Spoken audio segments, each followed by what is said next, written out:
Oke, Assalamualaikum warahmatullahi wabarakatuh. Waalaikumsalam. Waalaikumsalam warahmatullahi wabarakatuh. Waalaikumsalam warahmatullahi wabarakatuh. Ya, ini layarnya udah kelihatan belum? Kesehatan, Bang. Oke, kita langsung mulai ya. Ya, Bang. Oke, Ya.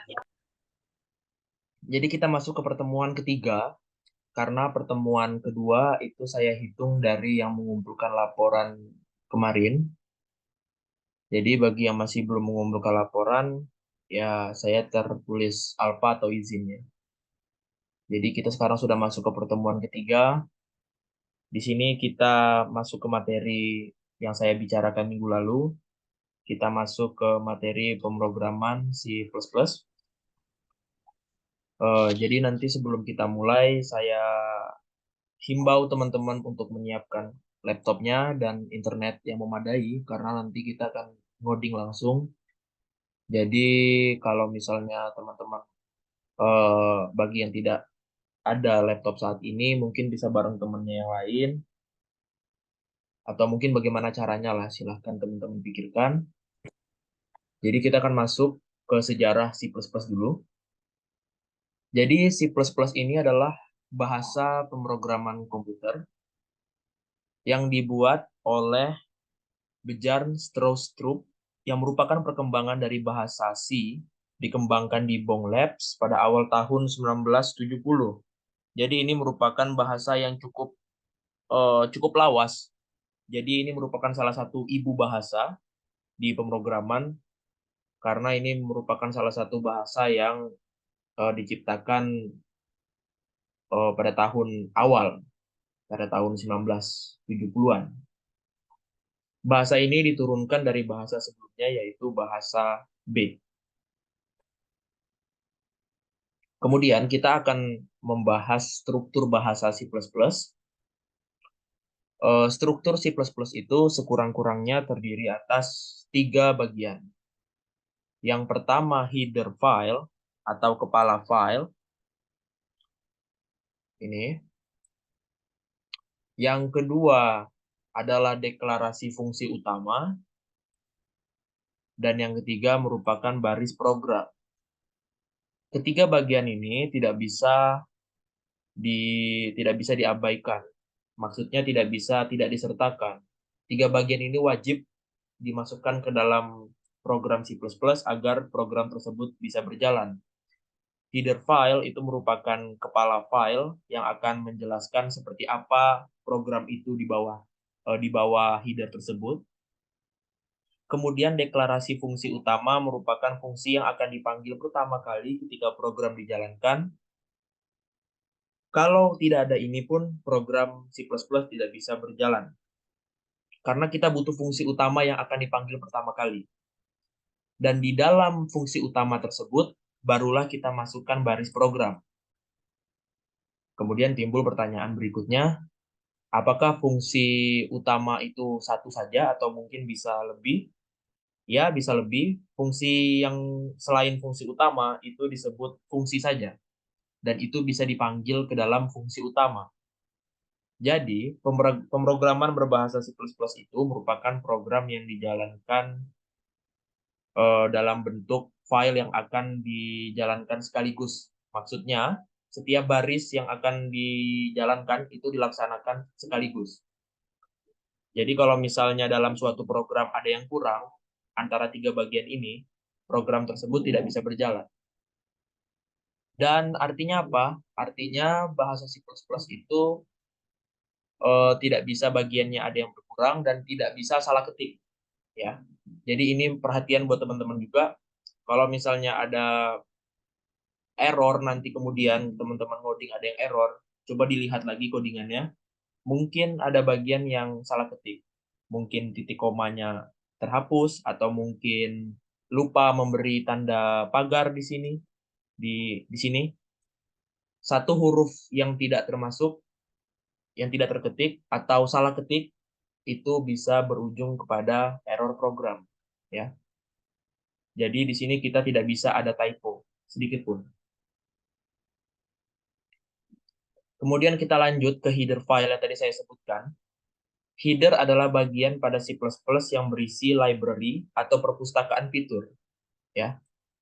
Artinya apa? Header itu ada banyak.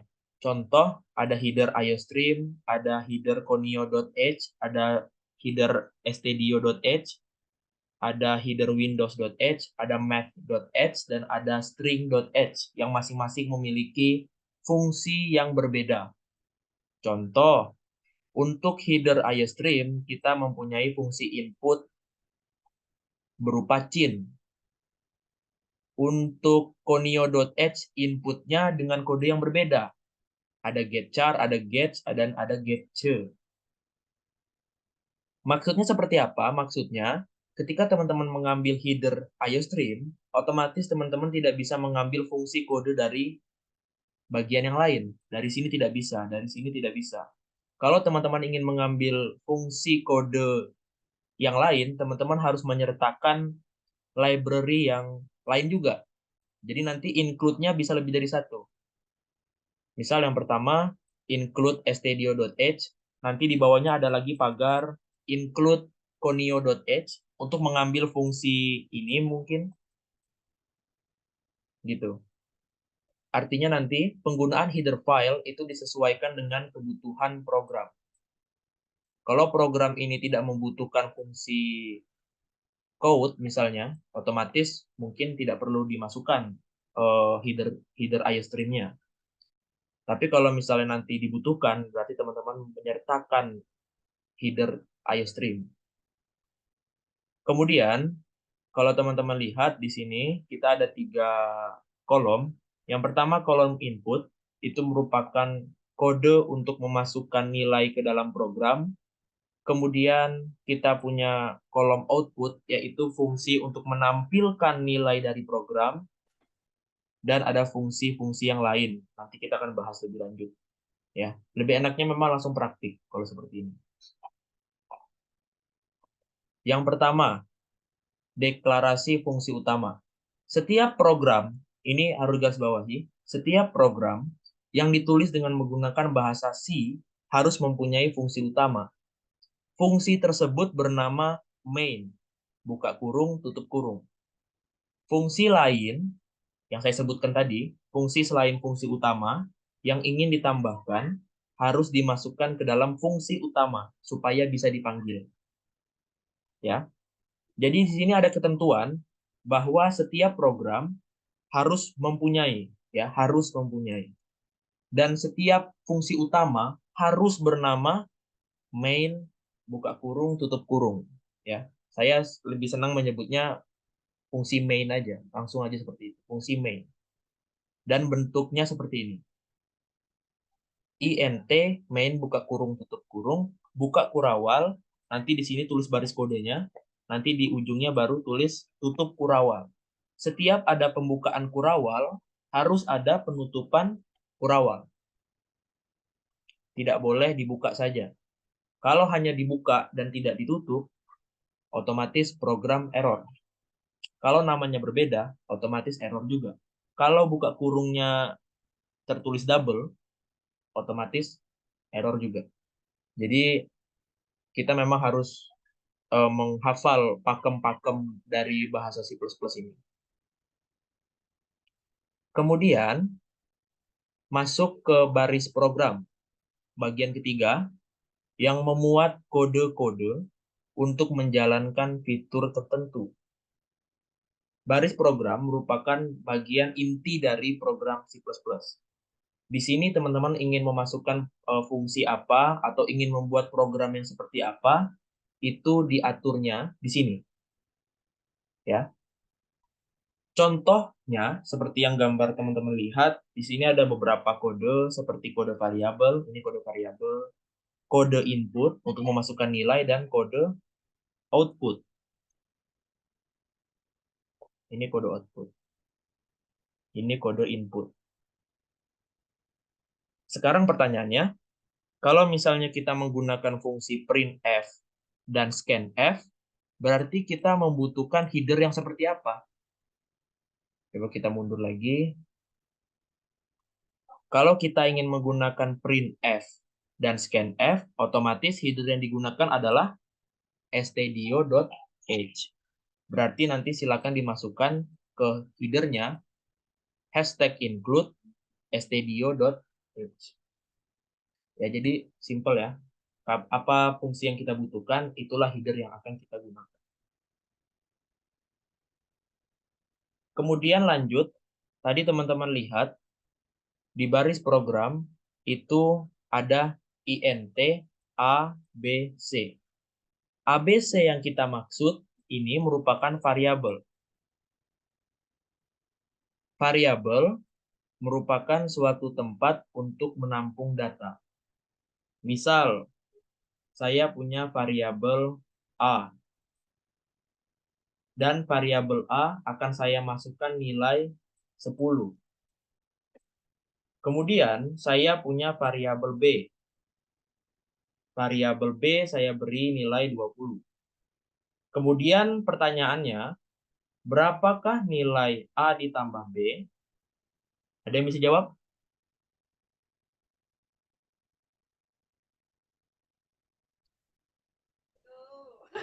30. Ya, benar ya. 30. Tadi siapa yang jawab tadi? Siapa tuh? Lucy. Halo? Halo Bang, bukan Bang.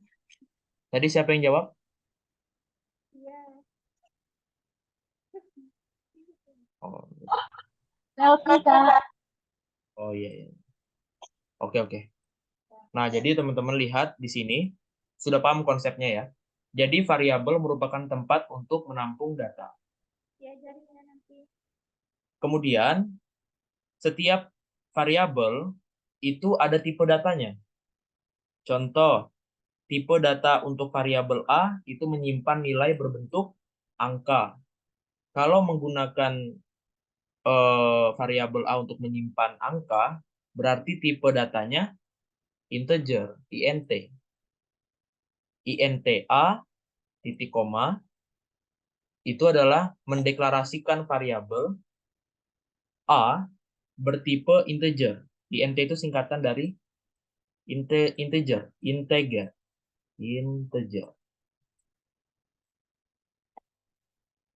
Yaitu tipe data untuk menyimpan angka. Kemudian kita punya variabel berikutnya, harga underscore satuan. Bertipe data float. Float itu apa? Nanti kita lihat lagi. Kemudian ada dua variabel, angka dan huruf. Dan dua variabel ini bertipe char. Nanti kita lihat tipe data char seperti apa. Jadi deklarasinya, strukturnya, tipe datanya ditambah nama variabelnya, titik koma, atau integer, ini contohnya nih. Contohnya seperti integer ditambah jumlah. Ya. Jadi rumusnya adalah tipe data plus nama variabel. Nah, ini merupakan tipe datanya. Di sini ada banyak sekali tipe data. Teman-teman bisa lihat.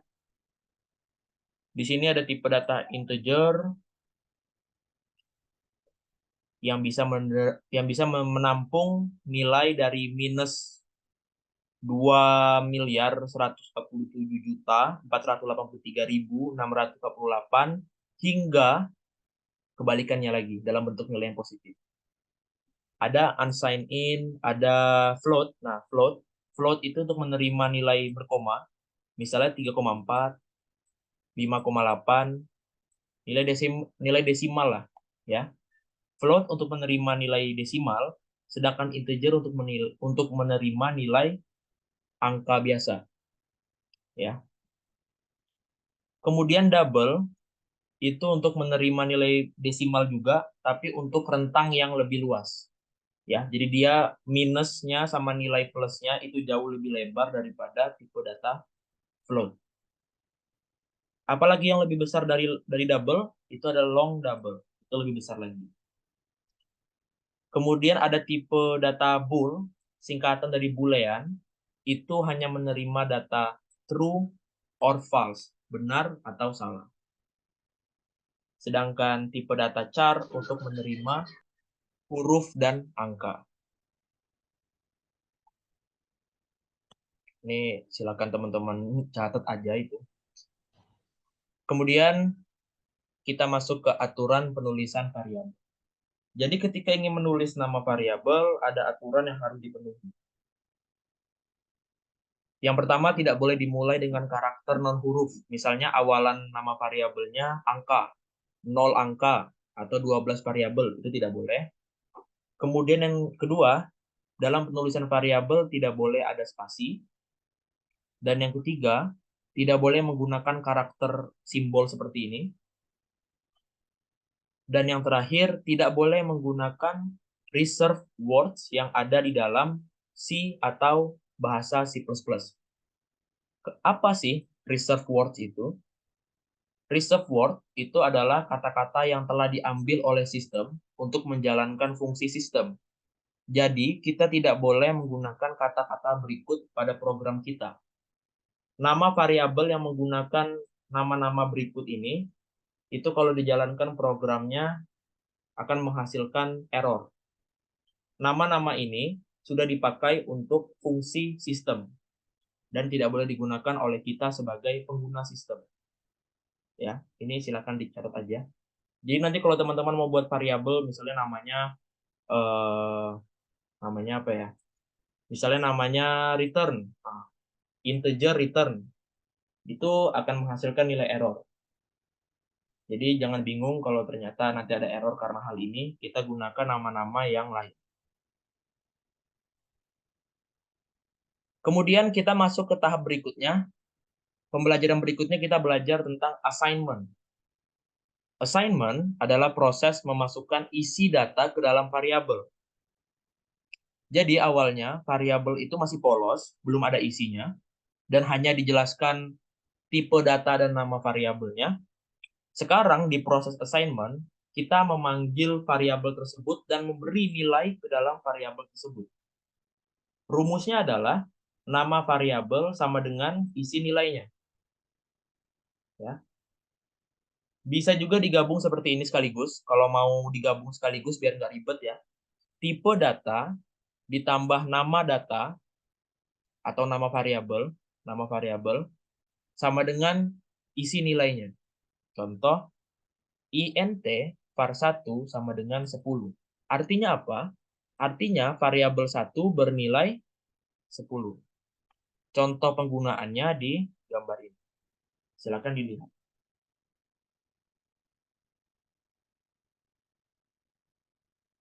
Jadi di sini kita ada deklarasi variabel dulu, menjelaskan kalau var1, var2, dan var3 itu bertipe integer, dan menjelaskan kalau variabel karakter bertipe char.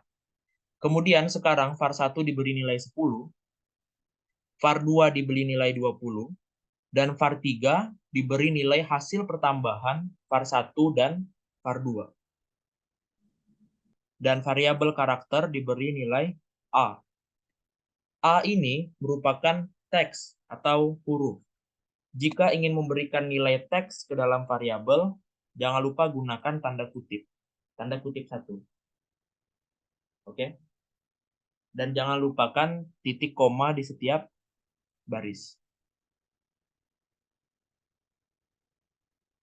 Batas ini ada yang mau ditanyain? Udah mulai pusing belum?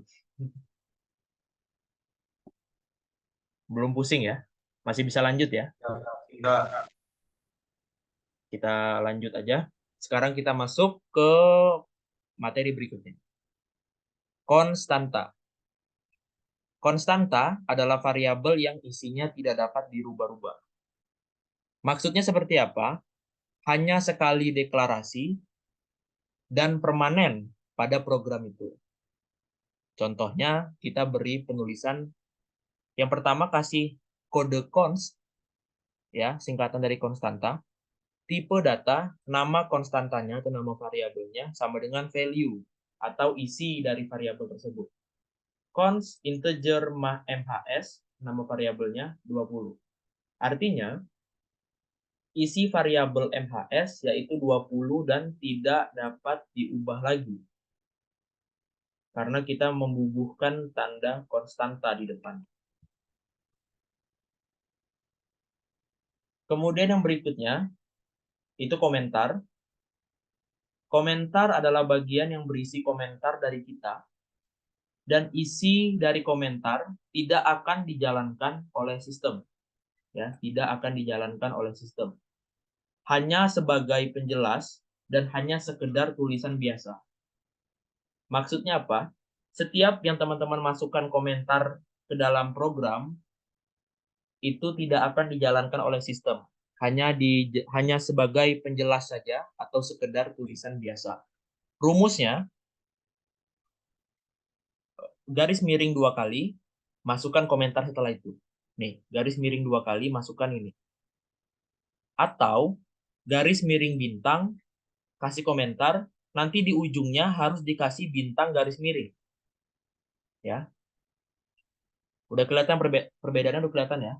Kalau garis miring 2 buah, itu untuk komentar sebaris.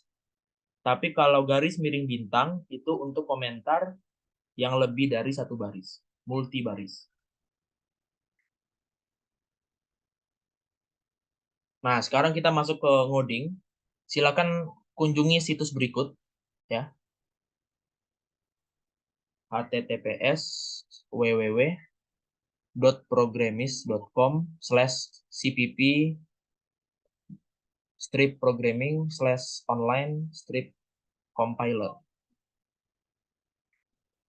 Coba silakan dibuka dulu. Ini saya kirim aja.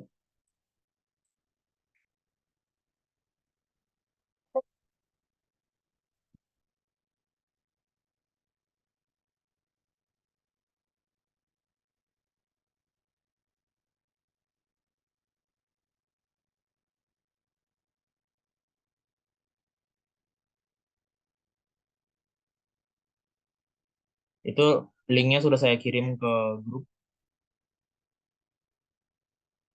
Silakan saya tunggu, silakan dibuka dulu linknya. Nanti kalau sudah berhasil, nanti dia masuk ke tampilan.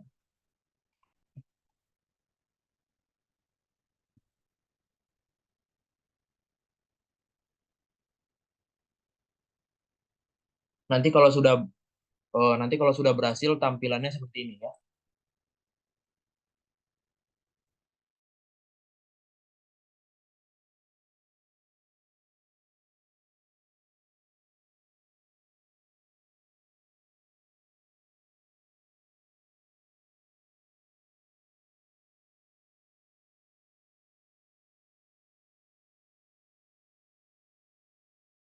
Ini sudah ada yang tampilannya seperti ini.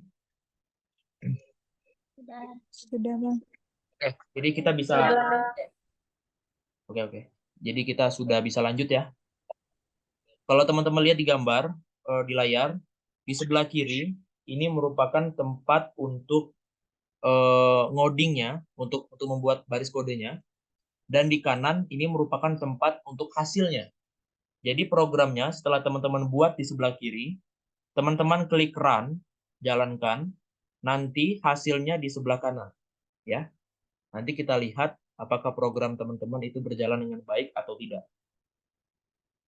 Nah, teman-teman lihat di sini ada contohnya. Ini sudah bawaan dari situsnya. Kita punya komentar, ini komentar.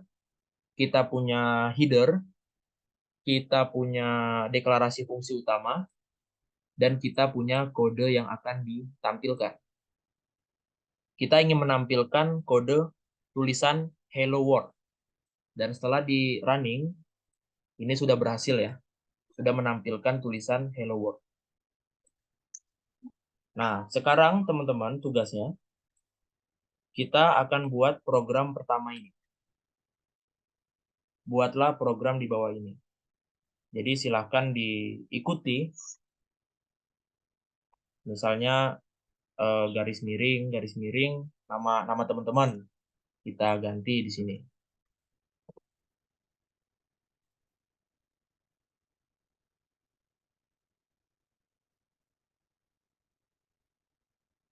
Nah, sekarang saya beri waktu silakan teman-teman ikuti kode berikut. Kalau ada yang sudah selesai, nanti silakan hidupkan mikrofonnya, bilang sama saya. Nanti kita coba lihat, satu orang tercepat akan mendapatkan nilai plus. Ya, saya tunggu.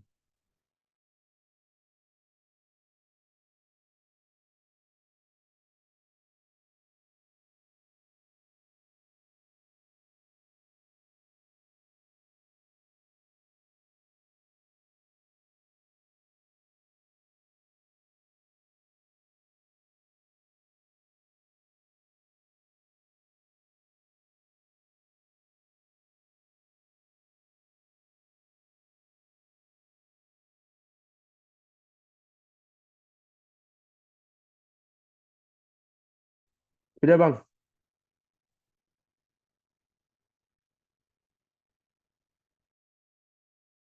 Oke, siapa tadi yang sudah?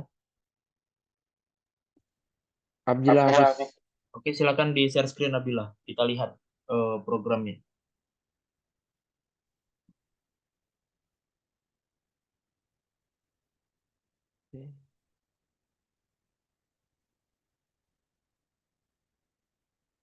Oke, mana?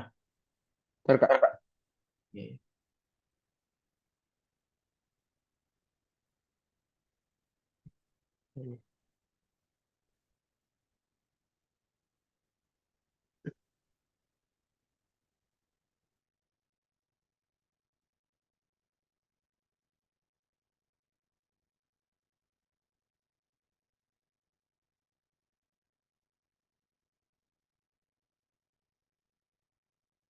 Coba di running.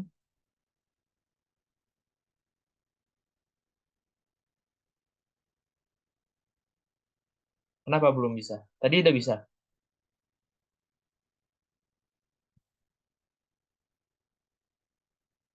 Iya, Berarti berarti kalau di running masih belum tampil, berarti ada yang salah.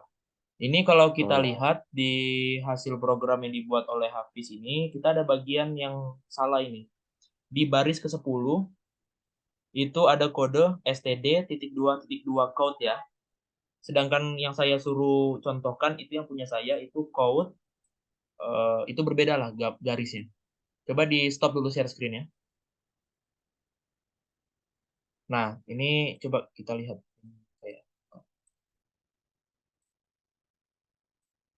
Nah, ini di baris ke-10 yang punya Hafiz tadi itu masih ada yang salah. Nih, di bagian sini nih. Nih, coba Hafiz lihat lagi. Yang di kode yang Hafiz buat itu berbeda kan? Iya bang. Nah, coba disamain bener lah sama kayak yang saya kasih contoh ini.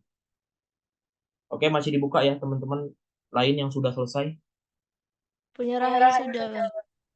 Oke, sudah. Coba silakan di share screen. Tapi aku nggak bisa zoom sama itu. Oh, kamu kamu kamu ngodingnya di mana? Di HP? Ngodingnya di laptop. Tapi zoomnya di HP. Wifi-nya nggak kuat. Oh, ya udah berarti nggak bisa dong ya. Nggak bisa ditunjukin soalnya ya. Coba yang lain. Pakai kamera Yang lain, yang di lain. kamera. Oke. Kakak, Oke, kakak, Fatkun, silakan di share screen. bentar.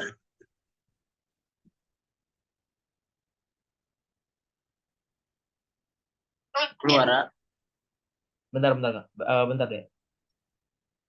Ya.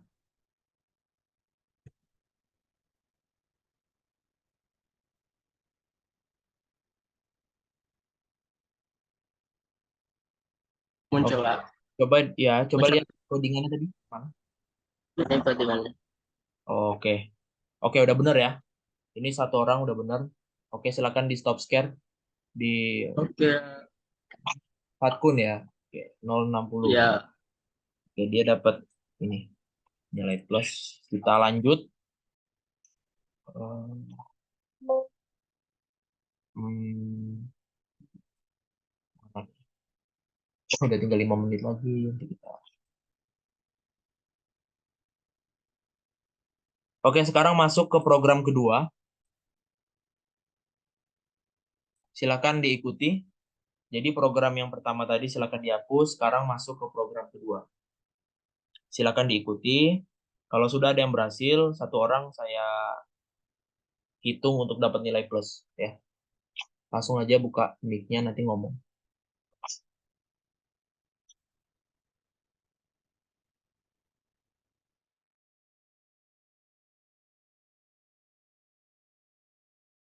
Sudah Kak.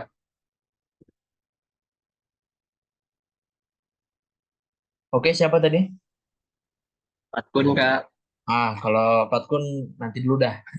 Tadi kan sudah. Coba kita dengar dulu teman-teman yang lain. Selain Patkun, oke? Oke Kak. Oke, yang lain masih ditunggu. Kalau ada yang sudah, karena kita mau bagi-bagi nilai ini.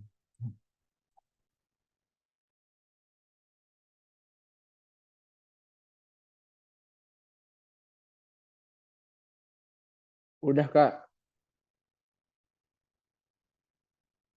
Ya, siapa itu? Tadi yang Abdillah yang gagal yang pertama tadi. Oke, silakan di share screen Nabila. Eh,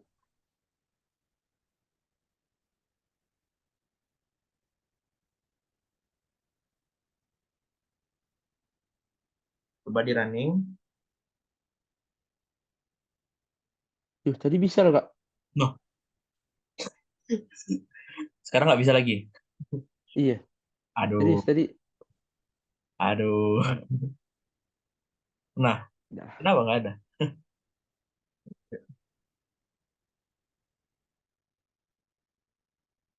Coba diperbaiki lagi Abdillah. Eh, yang lain ada yang sudah? Rahayu sudah, Kak. Rahayu cuma nggak bisa share screen ya? Coba Rahayu gabung Zoom-nya dari laptop juga. Oh, udah bisa. Coba Sudah silakan di share screen. masih belum bisa. Masih Gimana? Suaranya belum kecil, bisa kayak. kecil bener suara. Masih belum bisa kayaknya Kak kalau ngejelasin. Oh, oke, Rahayu, makasih ya. Boleh di itu. Nah, nanti saya bantu jelasin. Oke, udah cukup Rahayu. Kita jelasin untuk program kedua yang telah dibuat tadi.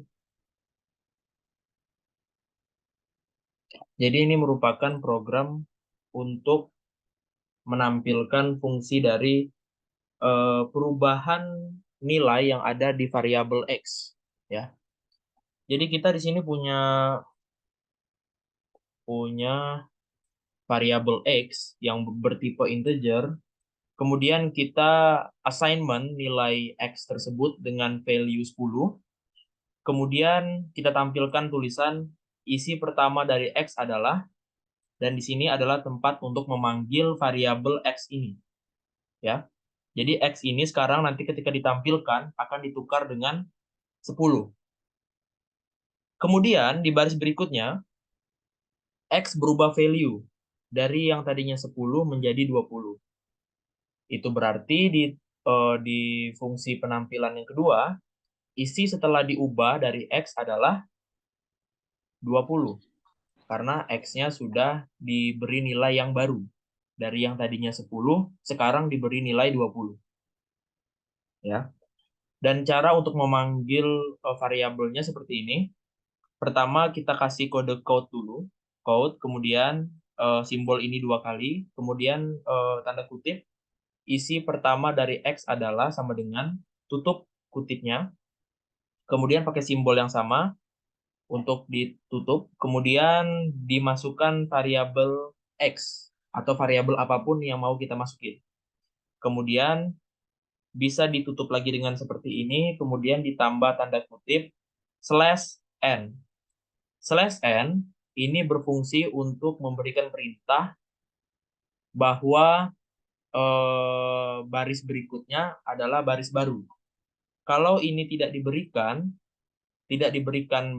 tanda garis miring N ini, dua baris penampilan isi pertama dari X dan isi setelah diubah dari X itu akan menyatu menjadi satu baris yang sama. Ya. Jadi fungsi ini untuk supaya baris berikutnya itu masuk ke dalam baris yang baru. Kemudian jangan lupa dikasih titik koma. Oke, udah paham ya?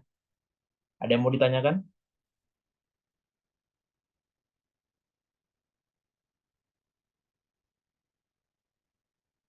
Oke, kalau nggak ada kita lanjut. Kemudian program ketiga, silakan diikuti. Kemudian nanti kalau ada yang sudah boleh beritahu saya. Nanti akan dapat nilai plus juga setelah 2 orang tadi. Ini saya tunggu sekitar 5 menit. Ya, silakan diikuti.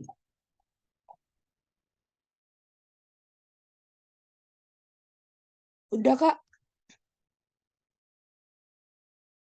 Oke, siapa tadi yang bilang sudah? Brigita, Kak. Oke, silakan Brigita di share screen. Oke, bentar, Kak. Aduh. Aduh. Salah. Bentar, Kak. Iya, ya, silakan, silakan.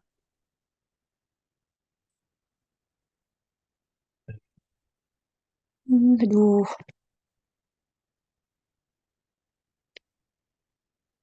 Ini.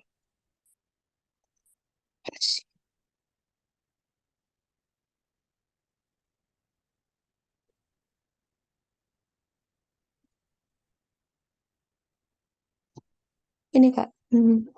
Oke, silakan dirani.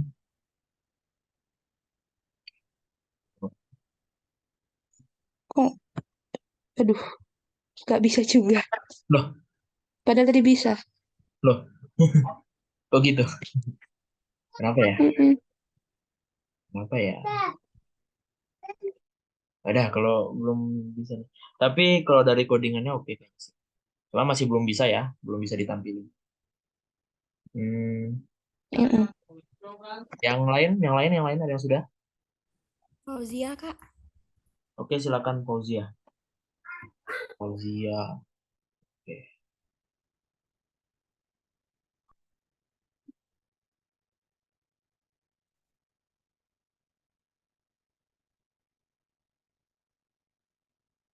Nah, ya begini. Oke. Udah benar. Nilai variabel 1 plus 2 itu sama dengan 30.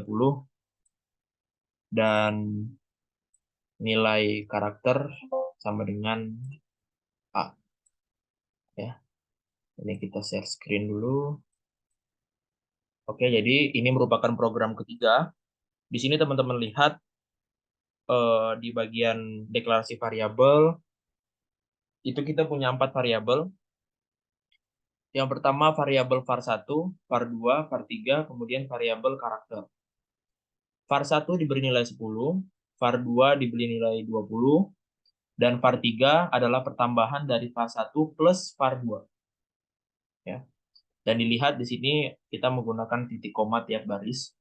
Kemudian karakter kita diberi teks otomatis menggunakan tanda kutip, ya, tanda kutip A. Setelah deklarasi variabel assignment, sekarang masuk ke menampilkan outputnya seperti apa. Nah, kita menggunakan fungsi code buat menampilkan tulisan code, kemudian pakai simbol ini 2 kali, tanda kutip, nilai var1 plus var2 adalah variabel 3 dipanggil, ya. Dan yang berikutnya, nilai variabel karakter adalah kita panggil variabel karakter. Dan jangan lupa supaya barisnya terpisah, diberi tanda garis miring N. Ya. Ini untuk program ketiga. Kemudian masuk kita ke program keempat, yang terakhir. Ini merupakan program untuk menerima inputan atau masukan nilai dari pengguna. Jadi kalau misalnya sebelumnya teman-teman lihat, kita memberikan nilai langsung di dalam kode, var1 sama dengan 10. Sekarang kita menggunakan program untuk menampilkan nilai dari yang kita masukkan sendiri. Ya, jadi silakan diikuti. Dan seperti biasa, kalau ada yang sudah, silakan hidupkan mic-nya.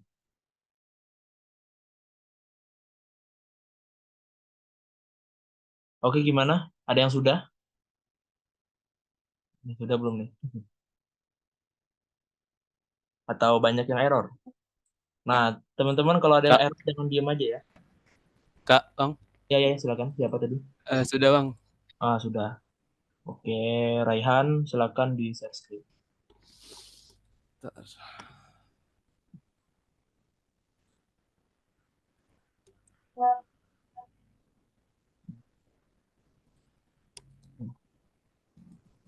Kelihatan nggak? Bang? Oke, kelihatan. Coba dimasukkan Ya nilai udah. B-nya, misalnya masukin angka 45 coba. Nilai B-nya Ya, nilai B. Itu kan nilai B itu yang dipanggil. 45. Ketik 45. Nah, ngetiknya di kanan, di sini. output. Bukan di situ. Di Di bagian output. Nah, sebentar. output. Di sini. Ini gimana? Bisa ngasih coretan nggak ya? Di bagian output, yang di sebelah kanan, layar kamu sebelah kanan, output, masukkan Oh, nilai ini. B. Oke. Masukin, Di coba sini. ketik 45. Aku Kemudian nanti enter. kasih nggak? Nggak usah, kayak gitu aja. Gitu. Coba di enter lagi. Coba running ulang. Harusnya nilai Clear C. ini. Ya, diklik tombol run ulang. Nah, 45 langsung aja. Nggak usah dipindahin kursornya. Langsung Gitu Bang. enter. Iya, langsung enter aja langsung. Oh, nggak bisa. Itu udah. Coba running lagi. Running ulang lagi. Nah, jangan dipindahin kursornya. Langsung aja ketik 45. Oke, enter. Nah, nilai C-nya masukin 25. Nah, coba enter. Oke. Udah. Nilai A adalah 70. Jadi udah pas ya. 45 ditambah 25 sama dengan 70. Oke, ini udah bener, Raihan. Bagus. Oke. Bisa nggak Udah, kamu Bang. jelasin ininya, codingannya? Bisa nggak? Aduh, kurang ngerti kalau ngejelasin. Oke, nggak apa-apa. Dia emang jelasin. Oh iya. Oke, terima Iya. kasih. Saya coba share screen.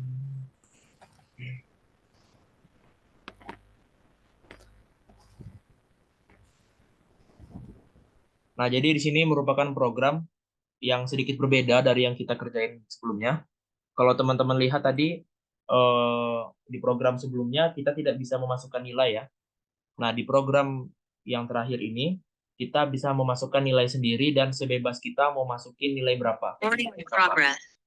Misalnya nilai B tadi berapa, nilai C tadi berapa, kemudian nilai A adalah hasil tambah dari B ditambah C. Ya, di sini, B tambah C. Yang pertama seperti biasa, header file, kemudian deklarasi fungsi utama, kemudian deklarasi variabel, ABC, ada 3 variabelnya.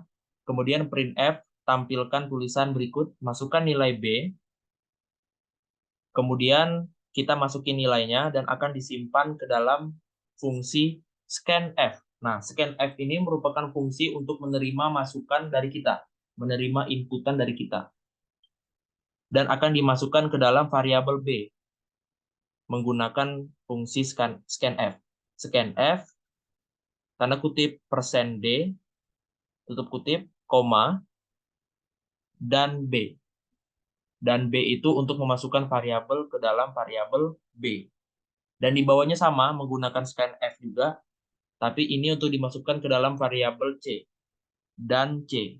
Ya, pakai simbol dan dikasih variabel C. Kemudian di bawahnya, variabel A merupakan hasil tambah dari B dan ditambah C. Dan ditampilkan, nilai A adalah dikasih variabel A. Ditampilkan variabel A tadi, yang merupakan hasil tambah dari B dan C. Ya. Jadi kita menggunakan fungsi yang baru, kita menggunakan scanf. Scanf. Nah, ini silakan teman-teman diingat-ingat. Kalau bisa codingan tadi itu teman-teman screenshot, nanti banyak gunanya. Karena codingan nanti cuma tinggal di kopas aja gitu. Yang penting teman-teman tahu fungsinya. Oke? Ada yang mau ditanyakan nggak batas ini? Batas program keempat ini. Kalau ada yang mau ditanyakan silakan.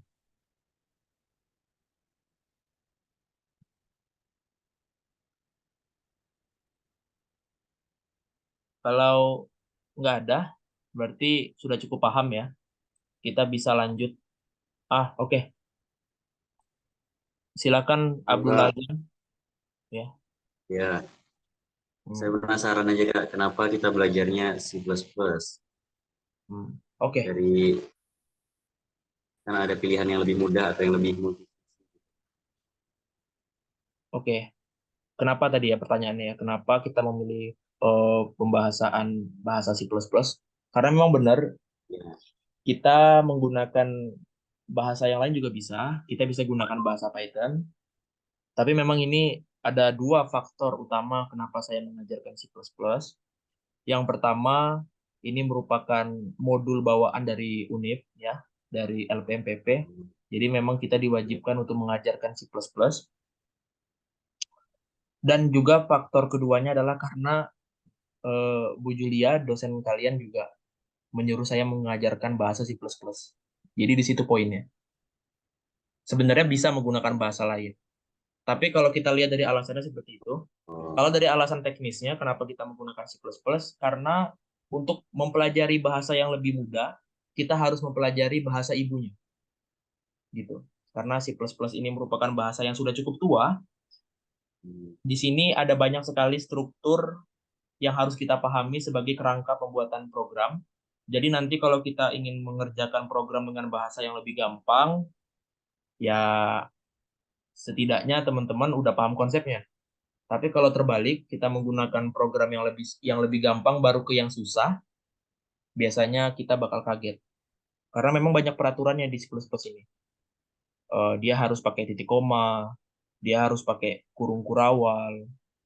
Tapi inilah bahasa ibu dari program coding, dan ini merupakan awal dari cikal bakal program yang lebih gampang. Begitu, Abdullah. oke Kak. Oke. Yang lain, ada yang mau ditanyakan? Kalau Kak, Bang, Ya, silakan. nanti apakah kita akan belajar bahasa lain atau cuma C++ saja? Ya, kita kan belajar bahasa lain. Nanti kita akan belajar bahasa website. Kita menggunakan Python bahasa. belajar nggak, Bang? Nah, Python enggak, karena dia sistemnya substitusi deh. Jadi program berbahasa C++ disubstitusikan sebagai pengganti Python. Dan kalau kita ngambil Python, otomatis C++ kita nggak belajar juga. Gitu. Tapi yang jadi perlu pemahamannya adalah bahasa Python. Kalau teman-teman lihat nanti silakan cari di Google atau di YouTube, itu sangat mudah dipahami, sangat mudah. Teman-teman otodidak sendiri pun bisa. Kalau teman-teman sudah belajar C++, gitu. Oke, Kak. Oke. Ada lagi yang mau ditanyakan? Ya, silakan. Kalau tujuan akhir kita sendiri belajar C++ nih apa itu Pak? Puncaknya kita belajar C++. Kalau saya secara realistis ya, fungsi praktisnya Ya. supaya teman-teman belajar memahami pola kerja sistem aja. Supaya teman-teman mempelajari bagaimana algoritma dari suatu komputer itu bekerja, supaya teman paham cara mengerjakan sesuai prosedur. Tapi kalau dampak aplikatifnya di kehidupan sehari-hari kayaknya masih terlalu jauh. Ya kita realistis aja. Apalagi teman-teman manajemen kan, tentu lebih jauh lagi. Tapi kita lebih untuk memahami konsep aja. Begitu sih. Supaya teman-teman paham konsep komputer begitu. Berarti waktu kita belajar bahasa pemrograman website itu udah lompat ke bidang yang lain lagi ya Kak? Nah, iya. Kak, Nanti kalau kita sudah belajar dicampur di pembelajaran bagian website, nanti teman-teman bakal belajar cara membuat website sederhana yang bisa digunakan gitu. Jadi itu yang sedikit lebih aplikatif lah untuk kehidupan sehari-hari. Karena kan kita sering melihat website resmi ya, sering melihat website UNIF atau mungkin portal akademik. Dan nanti kita akan membuat dasar dari pembuatan website itu dan nanti bisa ditampilkan gitu. Itu jauh lebih aplikatif. Ya, terima kasih Kak. Ya, sama-sama. Yang lain ada yang mau ditanyakan?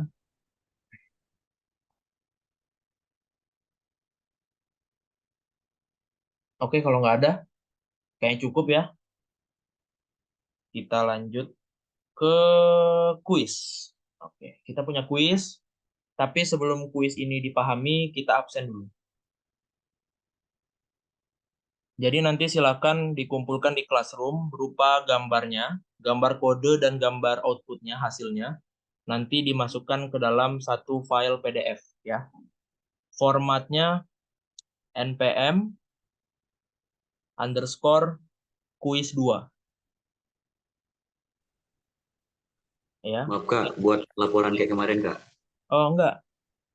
Ini mirip kayak pertemuan pertama kita yang waktu itu di Unip. Jadi cukup gambarnya aja. Oh, Ya, gambarnya kan ada 2 tuh. Kode sama outputnya. Nah, itu digabungin ke dalam PDF gitu. Itu startnya kapan, Kak? Startnya dari sekarang dan saya beri waktu 45 menit, oke? waduh. 45 menit cukup lah ya. Masih bisa sambil ngemil gitu. Berapa Kak? 45 menit. Ya, Iya. cuman satu soal. Kan teman-teman ngambilnya kan salah satu ya, ganjil sama genap. Jadi silakan Iya. disesuaikan. Berarti untuk yang soal nomor 1 itu kita kerjain di Word ya kayak kemarin ya? Oh enggak, itu cuma sekedar penjelasan dari saya aja. Intinya kalian buat yang nomor 2 itu. Oh, yang penting itu nomor 2. Berarti yang nomor 1 tuh? Penjelasannya aja. Oke. Aman ya? Ada lagi mau ditanyain? Langsung dimasukin datanya, Kak. Misalnya panjang, itu kan yang ganjil luas lingkaran. Berarti diketahui dulu jari-jarinya berapa, misalnya 6 gitu. Nah, betul. Nah, ini silakan. Nilai kalian tergantung dari seberapa bagus programnya. Kalau mau di-input langsung boleh, mau di-input lewat penggunanya langsung juga boleh. Oke.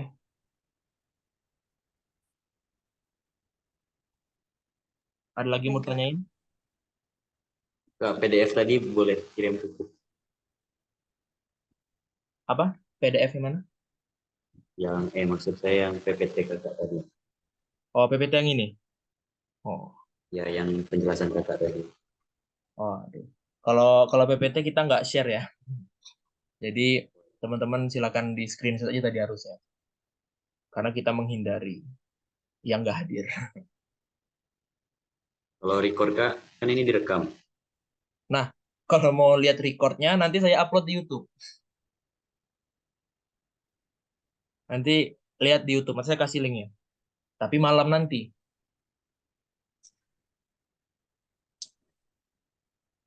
Oke, clear ya? Ada lagi mau ditanyain? Kalau nggak ada, sekarang sudah jam 14.28. Kita pukul rata 14.30. 14.30 ditambah 45 menit. Jadi kita berhenti di deadline 15.15. Oke? Deadline 15.15. Oke, kalau nggak ada yang mau ditanyain, kita lanjut sebentar. Ini soal laporan kedua, silakan di screenshot.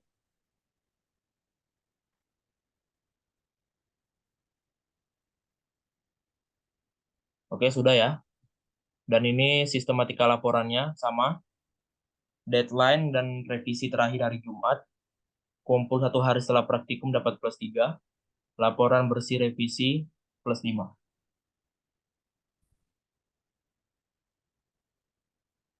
Oke. Terima kasih teman-teman yang sudah hadir. Saya minta maaf kalau misalnya penyampaiannya kurang jelas, karena kita lewat online juga. Saya juga minta maaf karena nggak bisa ke Unip. Tapi nanti kalau ada yang mau ditanyakan, silakan lewat WA. Tapi tadi kalau terkait PowerPoint saya nggak share. Dan untuk pengumpulan kuisnya di Classroom seperti biasa. Saya tutup. Terima kasih. Wassalamualaikum warahmatullahi wabarakatuh. Kak, Ya. berhubung nggak di-share, boleh bukain aja Kak slide code-nya. Biar saya screenshot Nah, sekarang. ini tantangan buat kamu Abdullah. Pasti ada teman kamu yang screenshot. Pasti ada. Pasti ada.